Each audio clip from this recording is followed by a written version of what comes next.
Mes bien chères geekettes, mes bien chers geeks, c'est enfin à mon tour de revenir présenter 100%, fidèle au poste, à chaque rentrée. Oui, exactement, comme l'époux. D'ailleurs, certains diront que comme l'époux, j'ai muté pour évoluer. J'ai perdu du poil, j'ai pris du poids. Mais c'est toujours avec le même bonheur et le même plaisir que je reviens après toutes ces folles nuits trépidantes et freinées de débauche que j'ai passées à Copacabana. Ça, vous n'imaginez pas à quel point, assis sur la plage, face au soleil couchant, en train de regarder un match de volleyball féminin, un verre de jus de goyave frais à la main, il me tardait de rentrer pour vous annoncer que nous allions retrouver la critique de Tales of Exilia 2, No-chan et un rétro magique consacré à Valkyrie no Densetsu. Puis surtout, il me tardait de rentrer pour lancer les news.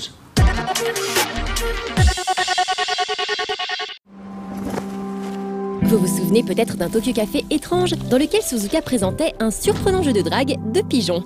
Il s'agissait de Hatoful Kareshi, avec en prime dans le titre un jeu de mots entre le mot anglais heartful et hato qui veut dire pigeon en japonais. Eh bien, et c'est peut-être une des meilleures nouvelles de cette rentrée, le jeu vient de sortir sur Steam en anglais sous le titre Hatoful Boyfriend. À vous d'intégrer la prestigieuse université Saint-Pigeonnation et de trouver l'âme sœur parmi les volatiles. Dans cette version Steam, vous pourrez trouver des histoires inédites par rapport à la version japonaise et même une version collector avec la musique du jeu et une BD originale. Que de bonheur à Vierre en perspective. Salut les petits amis, je suis à Montréal en train d'admirer un tournoi de sport local. C'est un peu leur baby-foot à eux, regardez, un baby-foot incroyable avec des hockeys. Il y a des professionnels là d'un côté et là des débutants. Tout le monde peut jouer, c'est assez génial, c'est la fête. Ça s'appelle le Mondial des Jeux, c'est chaque année à Montréal, mi-juillet à peu près. Et regardez, ils ont carrément barré une rue entière pour qu'on puisse jouer à des jeux de société. Il y a un centre commercial dans lequel on peut trouver aussi des jeux vidéo. Bref, c'est vraiment le paradis du gamer. Et je vous propose de faire un petit tour de cette manifestation vraiment super sympa, regardez. Au sein du festival Juste pour Rire, le Mondial des Jeux en profite pour présenter de nombreux jeux et bloquer plusieurs rues pour s'installer confortablement. Ce qui a pour effet d'attirer un public large et de tous âges. Qui est-ce qui vient en général? C'est les passionnés du jeu, c'est sûr, mais en même temps, c'est des gens qui ont cette passion à l'intérieur et des fois n'ont pas la chance de la sortir et de la montrer parce qu'ils sont toujours dans leur taf, aux études, avec leur famille, dans leur truc. Et on arrive vers le mondial du jeu et on découvre, waouh, on peut jouer librement à tout plein de différents jeux que ça fait peut-être des années et des années qu'on rêve de jouer. Et là, sont à votre disposition gratuits pendant un mois presque au mondial des jeux d'Auto-Québec. Le festival ne fait pas de distinction entre les différents jeux, que ce soit les jeux de société ou les jeux vidéo. Pour nous, c'est naturel parce que entre les joueurs de jeux de société et les joueurs de jeux vidéo, souvent un fait l'autre et l'autre fait l'autre également, et souvent on les met dans des catégories séparées. Pourquoi pas leur donner la chance de cohabiter, coexister et même fusionner? Le Mondial des Jeux proposait donc de nombreuses activités, aussi bien à des jeux de plateau, gratuitement en pleine rue, que des tournois de jeux vidéo avec des qualifications officielles. Nous avons un tournoi du SWC avec une licence nord-américaine, qui est la première fois que le SWC donne une licence nord-américaine. Donc on a des qualifications officielles qui vont mener une équipe de Counter-Strike, une équipe de Call of Duty et un danseur de Just Dance à Paris pendant Paris Games Week pour le SWC à la fin octobre. Voilà, j'espère que ça vous a plu ce petit tour d'horizon du Mondial des Jeux ici à Montréal. N'hésitez pas, si vous venez l'été au Canada, c'est vraiment le moment de venir s'amuser. En plus, on rencontre des Canadiens, on s'amuse avec eux, c'est vraiment super sympa, bonne ambiance. On attend avec impatience l'édition de l'année prochaine. J'espère vous y retrouver. À bientôt, ciao. Le très bon jeu d'aventure puzzle sorti par Ubi Montpellier à la fin du mois de juin dernier sur PC et la plupart des consoles de salon est disponible depuis peu sur iOS. Sur tablette et mobile, le titre développé à l'aide de l'UbiArt Framework sera distribué sous forme épisodique. Soldat inconnu, mémoire de la Grande Guerre est donc vendu en 4 chapitres. Le premier est téléchargeable pour environ 5 €. Les 3 autres seront accessibles directement dans le jeu autour de 4 € l'épisode, sachant qu'il sera possible d'acheter le jeu complet pour environ 8 €. Bien entendu, le jeu d'aventure suivant le destin de plusieurs personnages attachants durant la Première Guerre mondiale a été entièrement retravaillé pour se satisfaire des interfaces tactiles. Et comme vous pouvez le constater, il est toujours aussi beau.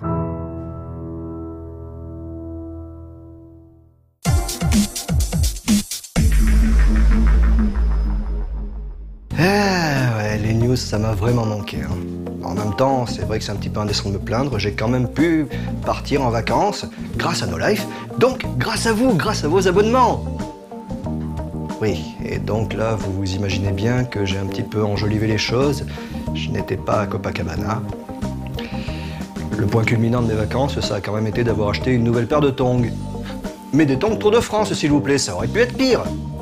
J'aurais pu y être à Copacabana, et le colonel Toulouse aura envoyé Prince et Charmante pour me descendre. Ou alors, sur la plage, à Copacabana. J'aurais pu me retrouver le soir, autour d'un feu de camp avec des hippies, et me réveiller le matin sur le sable. Ça aurait pu être pire. Ça aurait pu être bien pire. Mon frère aurait pu disparaître, et il aurait été accusé d'avoir commis un attentat. Ouais, un petit peu comme Ludger dans Tale of Exilia 2.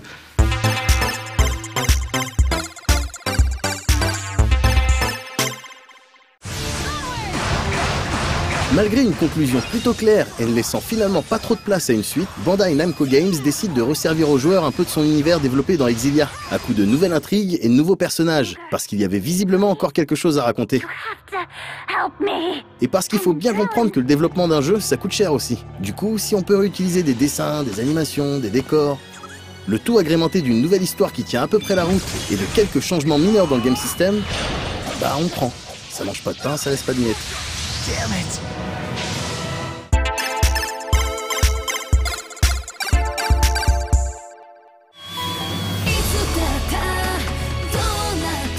Exilia 2 est une suite directe. On se retrouve donc un an après les événements impliquant Mila et Jude, mais sur les terres d'Elympios cette fois, et dans la peau d'un nouveau personnage. Luger Kriznik est un jeune qui s'apprête à passer le test d'entrée chez Spirius, une méga corporation ayant des billes dans pratiquement tous les secteurs. Ce test, Luger le rate et se rabat finalement sur le métier de chef cuisinier. Mais dès son premier jour de taf, il fait la rencontre de la petite Elle, une rencontre complètement déterminante qui l'embarquera, en gros, parce qu'on veut pas spoiler, dans des aventures pour sauver le monde, à base de dimensions parallèles, de dettes à rembourser, de frictions fraternelles et de super pouvoirs. Dans ce périple, Luger sera amené à traîner avec la quasi-totalité du staff du précédent Exilia. On retrouve donc les Jude, Rowan, Elise, Alvin, Leia, Mia, mais pas exactement, mais aussi d'autres personnages plus inattendus. Un des délires de ce Exilia 2 se rapproche très franchement de Sliders, la série. Il y est en effet très souvent question de mondes parallèles. L'occasion de voir comment se comportent nos amis dans des réalités alternatives. Et malgré les personnalités un peu clichés level 1 de notre crew, avec le vieux, la tsundere, la maladroite, le beau gosse, etc., on assiste parfois à des situations un peu plus profondes, des réflexions un peu plus poussées que ce à quoi on pourrait s'attendre. Les fameuses scénettes contribuent comme toujours à rendre votre groupe vivant, et certains échanges peuvent même faire sourire. Mais la grosse nouveauté dans la narration, en tout cas pour un Tales of, c'est cette notion de choix proposé aux joueurs. Luger n'est en effet pas très loquace, et le jeu vous amène régulièrement à parler à sa place. Alors notez qu'on est à des kilomètres d'un The Witcher en termes de choix, hein. L'intégralité de ces situations vous laisse choisir entre deux réponses, pas plus. Vos décisions, en plus de façonner l'histoire un peu à votre sauce, ont un impact sur les affinités que vous pouvez avoir avec tel ou tel personnage, ce qui peut éventuellement servir à terme en situation de combat.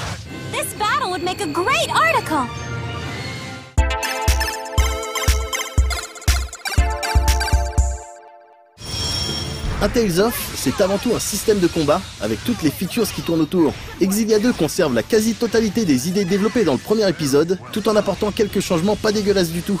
À commencer par la possibilité pour Luger de switcher d'armes et donc de style de combat au milieu d'un affrontement. Il peut en effet manier 2 courtes lames, 2 flingues ou un marteau, et ainsi s'adapter au type d'ennemi qu'il doit remplir. Avec un peu d'entraînement et les bonnes capacités, le switch d'armes s'avère vraiment utile et peut être inclus au sein même d'un combo. Pour ceux qui ont du mal à suivre, on rappelle que les combats dans un Tales of se font en temps réel, que vous dirigez votre personnage librement et que vos coéquipiers sont gérés par l'IA, cette dernière étant bien évidemment paramétrable dans tous les sens. On retrouve ici les arts, des attaques spéciales qui consomment des points de compétence et ce principe de liaison entre camarades. Être lié vous apporte le soutien d'un de vos amis en combat. Vous pouvez ainsi remplir un ennemi à 2 par exemple et bénéficier de certaines compétences actives ou passives de votre binôme.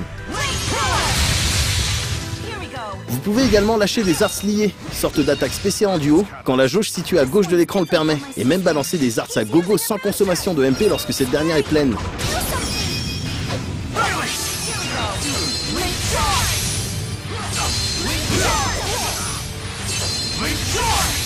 Dans Tales of, il faut désormais s'accommoder d'une nouvelle jauge située en bas à droite de l'écran. Cette dernière, spécifique à Luger, se remplit au fil de l'affrontement et lui permet d'adopter sa forme Chromatus pendant un court laps de temps.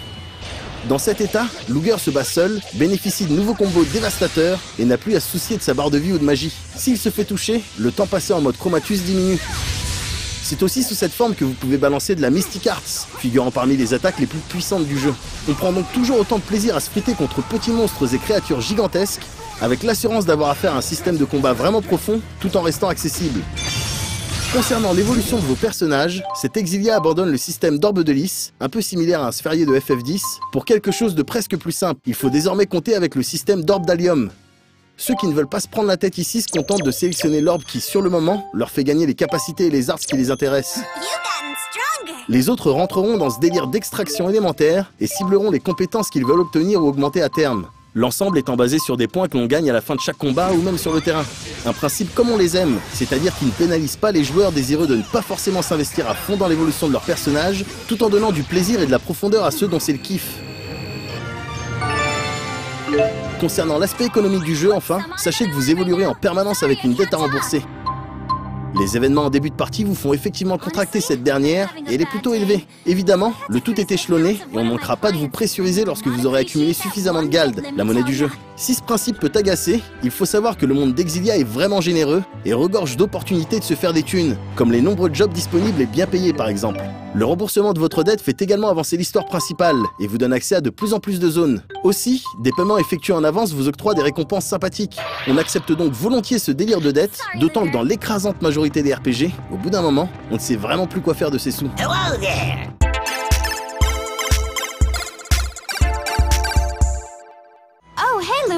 Si de notre point de vue, il n'était pas réellement nécessaire de faire une suite se déroulant dans les royaumes de Riz, Maxia et Olympios, on apprécie tout de même l'histoire et la manière dont elle est racontée ici. Au bout d'un certain nombre d'heures de jeu, les personnages deviennent réellement intéressants et se dévoilent un peu plus. Notamment à travers ces situations qui impliquent des mondes parallèles. Et il est toujours agréable de voir comment certains d'entre eux ont évolué. Le système de combat quant à lui reste propre, comme la plupart des titres de la série, et invite le joueur à tenter des choses tout en lui procurant beaucoup de plaisir. On apprécie également la multitude d'activités auxquelles s'adonner, même si certaines requièrent qu'on aime les chats, ce qui n'est pas chose acquise dans la mesure où ces derniers sont des connards. Plus sérieusement, et malgré ses points positifs, on regrette la réutilisation à outrance des assets du premier Exilia. On a parfois l'impression d'être dans une production Nipponichi ou Gust. On a affaire aux mêmes monstres, aux mêmes environnements, aux mêmes villes, bref, à la même cam. Aux mêmes défauts de mise en scène aussi. Certains passages sont lourds et lents, et donne littéralement envie de zapper la scène entière. Exilia 2, de par sa nature de suite directe, s'adresse principalement aux joueurs du premier épisode, et tout comme lui, ne figure pas parmi les Tales of les plus mémorables de la série. On espère maintenant être agréablement surpris par Zestiria, le prochain Tales of en préparation. Ce serait dommage que la série emprunte la voie des ateliers et autres Disgaea.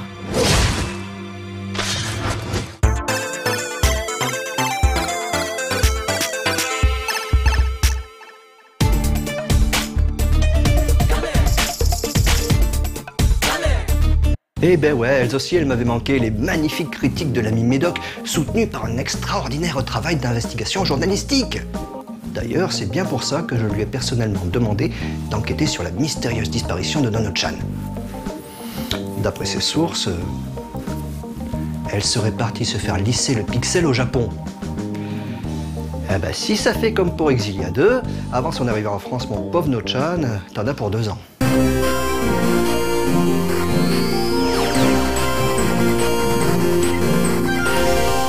Salut Zotac, c'est No-chan.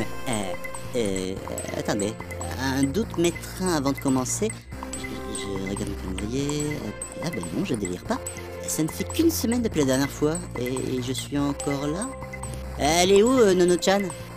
Non, parce que je veux pas dire, mais moi, quand ça a pu m'arriver de prolonger un peu mes vacances, il y a eu des auditions et de suite ça a songé à me remplacer, hein. Bravo, belle mentalité. Heureusement que je suis pas comme ça, moi. Passons. Parce qu'avec la rentrée, je suis un nouvel homme, j'ai changé. J'ai renoncé à Pazudola. Ou presque. Et je me suis plutôt mis à School Idol Festival, le rhythm game pour mobile basé sur l'univers cross-média de Love Live.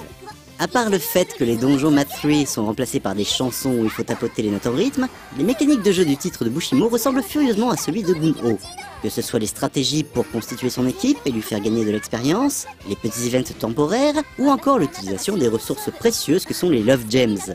Et le tout se passe dans une école remplie d'idoles, ce qui est loin de me déplaire évidemment. Mais attention, n'allez pas vous méprendre. Au Japon, le titre s'adresse aussi à un large public féminin. Le jeu a franchi durant l'été la barre des 4 millions d'utilisateurs pour la version japonaise, sans compter la version européenne, disponible depuis fin juillet.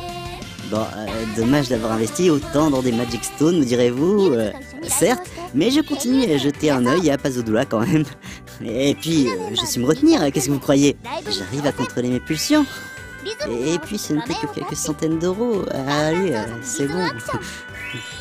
Bref, il n'y a pas que les Magic Stones et les Love Gems dans la vie. On peut rester dans les valeurs sûres, les grands classiques, les Simpsons, ou les briquettes, ou les deux en même temps. On avait déjà eu droit à la maison des Simpsons, mais là c'est carrément tout Springfield qui a été reconstitué. Rien à voir, mais pour ceux qui veulent se différencier, faire toujours plus fort, plus gros, plus badass, il existe une solution. Programmer en Arnold C.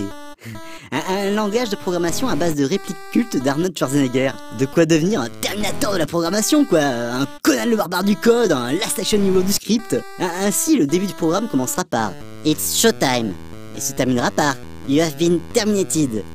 Et une multiplication, entre autres, se déclarera par un You're fired.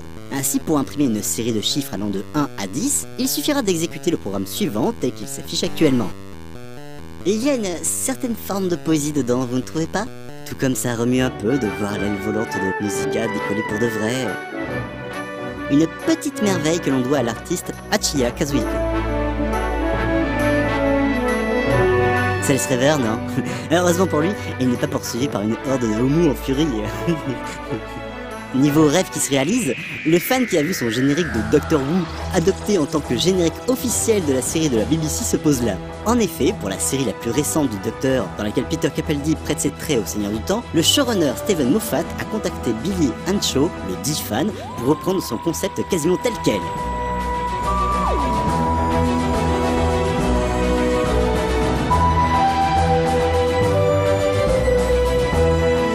Pensez aussi à cette personne qui a acheté directement chez le développeur Cave sa PCB de Dodonpachi Saidai Hojo, le dernier exemplaire que le développeur avait en sa possession. Quand l'utilisateur nommé SL a branché la carte chez lui, il a constaté qu'elle semblait bugger par moments. Elle sautait des niveaux si le joueur effectuait des combinaisons de touches, et en testant un quatrième bouton non utilisé, il a constaté alors qu'il pouvait accéder à des options de debug d'habitude réservées aux développeurs. Désactivation des boulettes, affichage du masque de collision de tous les ennemis, boss compris, etc. Un coup de bol inouï qui fait de lui l'heureux possesseur d'une carte de debug hyper rare. Une chance exceptionnelle de découvrir l'envers du décor habituellement réservé aux équipes de Cave. À défaut de tomber sur ce genre d'occasion ultra rarissime, on peut déjà célébrer les presque 30 ans de Retour vers le futur avec le dernier modèle Hot Toys consacré à la série. La figurine est toujours dans une veine ultra réaliste. Limite, ça doit être flippant d'avoir un Michael J. Fox dans son salon. Pour un peu, on pourrait croire qu'il va nous parler. Et si c'est le cas, un conseil, ne l'écoutez pas. Et n'en parlez pas autour de vous. Je dis ça, je dis rien. Faites ce que vous voulez après tout. Bon, je crois que ma jauge de LP est remplie. Le devoir et les idoles m'appellent. C'est pourquoi je vous dis à bientôt les otaks.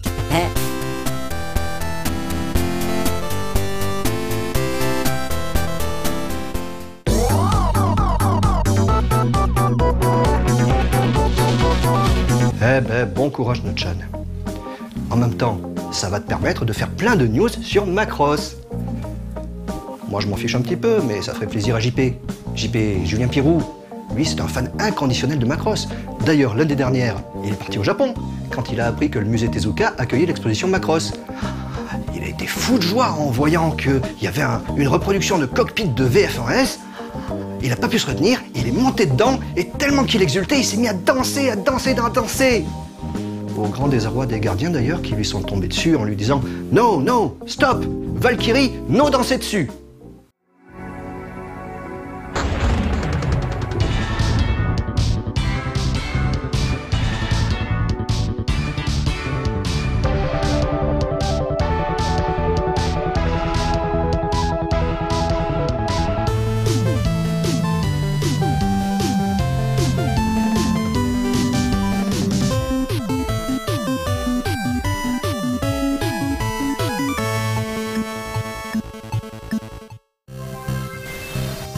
En dehors de l'archipel japonais, Namco n'a jamais mis en avant sa série des Valkyries. Un seul épisode est sorti en Europe et en Australie sur Super Nintendo. Pourtant, Valkyrie fut non seulement une des licences phares de Namco, mais aussi l'une des premières héroïnes incontournables au Japon. L'épisode fondateur sort en 1986 sur Famicom. Il s'intitule Valkyrie no Bouken Toki ni Kagi Densetsu, ou Les aventures de Valkyrie, la légende de la clé du temps. Le titre prend d'ailleurs son sens à la lecture de l'histoire. Comme toujours, le monde était un territoire en harmonie, où tous les peuples cohabitaient avec amour et respect.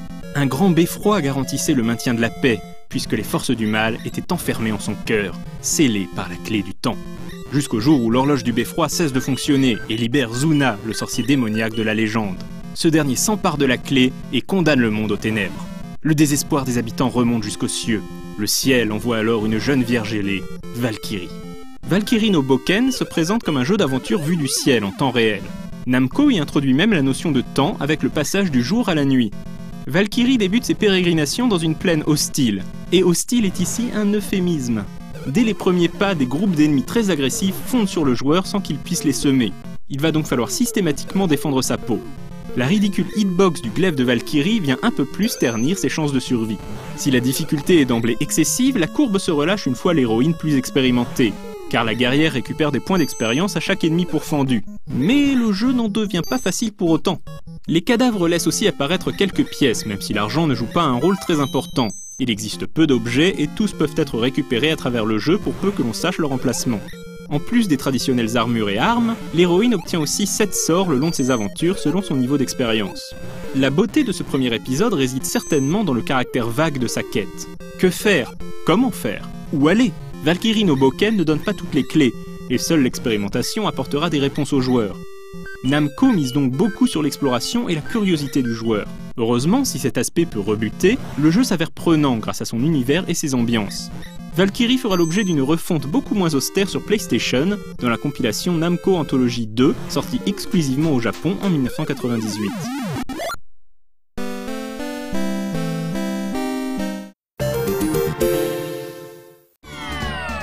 Valkyrie no Densetsu est l'épisode le plus célèbre de la série. Il sort en 1989 au Japon seulement sur le système arcade Namco System 2. Un hardware qui verra passer quelques classiques tels que les Final Lap, Ordyne, Phelios, Rolling Thunder 2 et ainsi de suite. Namco semble s'être adapté au support en créant une suite bien différente. Le côté Zelda-like est troqué pour celui d'un jeu à la frontière entre le Commando-like et le beat'em up. Sous ces airs d'Ikari Warriors mal dégrossis, Namco apporte de nouveaux éléments de gameplay. Chaque ennemi pourfendu rapporte des pièces qui serviront à acheter des armes ou des boucliers. En effet, un vendeur itinérant propose à chaque rencontre une sélection de 3 objets d'attaque ou de défense. Ces objets peuvent aussi se récupérer à travers les niveaux, mais sont rares. Cet élément de jeu, peu commun dans les beat'em up de l'époque, cache d'autres emprunts. Au jeu de plateforme par exemple, lorsque l'héroïne doit sauter d'une plateforme mouvante à l'autre. Si à l'écran cela peut paraître simple, la notion de timing est importante. Et lorsque les ennemis chassent le joueur, ce dernier doit être très prudent dans la gestion des sauts. Les designers s'en amusent et alternent des phases de combat intenses avec des phases de plateforme sobres mais qui cassent habilement le rythme. Car à la différence des beat'em up à scrolling horizontal, ici le défilement est dicté par le joueur. Il est donc possible d'esquiver et de battre en retraite. Mais si l'esquive peut sembler avantageuse, elle demande aussi une certaine maîtrise. Les ennemis ont tous leurs caractéristiques et certains sont plus rapides que Valkyrie, ou possèdent des tirs qui traversent les murs et dont la portée est illimitée. Valkyrie est donc un jeu où le rythme s'emballe autant que le joueur. Cette excitation affole le gameplay. Tout commence dans un décor bucolique. Les ennemis sont simples et le jeu semble bien inoffensif. Puis, peu à peu, Valkyrie entraîne le joueur dans un terrible supplice. La simplicité du level design de Valkyrie no Densetsu étonne toujours par sa justesse et son efficacité. Valkyrie est un titre mignon, coloré, mais surtout malicieux, et très exigeant une fois en main, taillé pour les amateurs de scoring. Un quart de siècle après sa sortie, son charme ravageur fait toujours effet. Mais Valkyrie séduit également par sa patte artistique. Les animations sont variées. Valkyrie peut devenir une torche humaine, se faire écraser comme une crêpe, se noyer. La palette de couleurs caractéristique des titres Namco System 2 évoque celle de la PC Engine. Ce n'est donc pas une grande surprise de voir le jeu adapté sur la console de NEC un an plus tard, en 1990, à l'instar d'autres titres issus du hardware de Namco tels que Final Lap, Ordyne et Phelios. La version PC Engine est toutefois différente de l'original. Le level design des derniers niveaux change radicalement, et de nouveaux stages font leur apparition.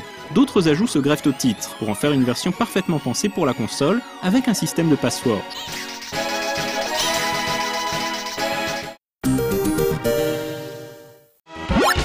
En 1992, la série Valkyrie revient sur Super Famicom dans Sandra no Daiboken Valkyrie Tono Dei.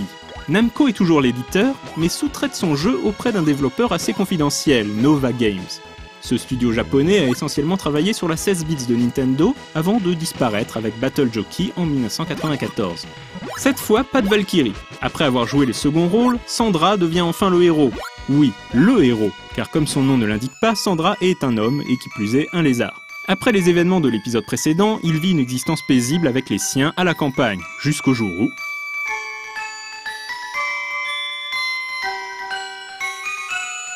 Le jeu se démarque de son prédécesseur qui lui-même se distinguait du premier épisode.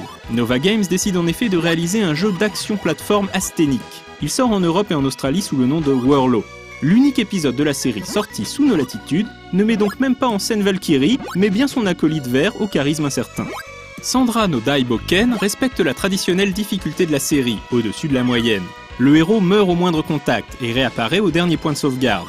L'erreur est donc fatale et le gameplay rigide souligne cette absence de pitié. Si Sandra plante son trident dans le sol, il est à la merci des ennemis sans que le joueur puisse intervenir. Le manque de souplesse de la part de Nova Games rend Sandra no Daiboken frustrant. Le studio cultive cette frustration jusque dans son système de password à 16 entrées. Le caractère design de Hiroshi Fuji masque cet ensemble stérile avec ses petits bonhommes rondouillés et attachants. Sandra no Daiboken est un épisode médiocre, sans grande originalité, si ce n'est celle de proposer de nombreuses mauvaises fins. Pour un jeu de ce calibre, c'était la moindre des politesses. L'épisode Super Famicom n'est toutefois pas suffisant pour effacer l'aura du titre arcade. Le personnage de Valkyrie entre parmi les légendes du bestiaire Namco et survit à la 3D de manière plus confidentielle.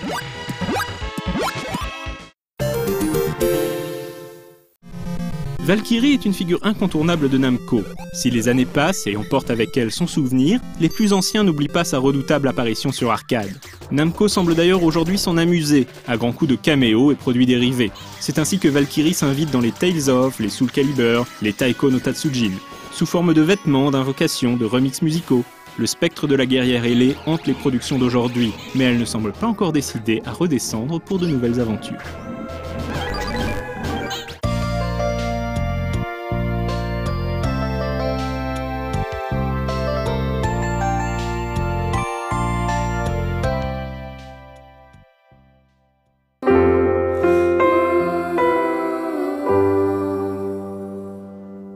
Eh ben oui, Valkyrie no Densetsu, rien à voir avec des chorégraphies un petit peu olé olé comme je l'avais imaginé.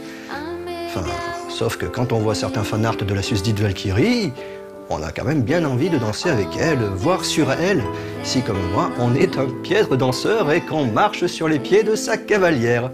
Ce qui peut, cela dit, s'avérer être une redoutable technique de drague. En effet, après avoir vérifié qu'il n'y a pas de fracture des métatarses, on fait un bisou magique et c'est pardonné. D'ailleurs, ne serait-ce pas un slow que j'entends là? Eh mais si, puisque c'est Tenkiame de Manu, avec des paroles de Mademoiselle Suzuka. Et pour ceux qui aiment ça, je dis rien, mais il pourrait bientôt y avoir une jolie surprise. Et je dis rien, j'ai rien dit. Moi je fais des bisous, et puis je m'en vais. Des bisous.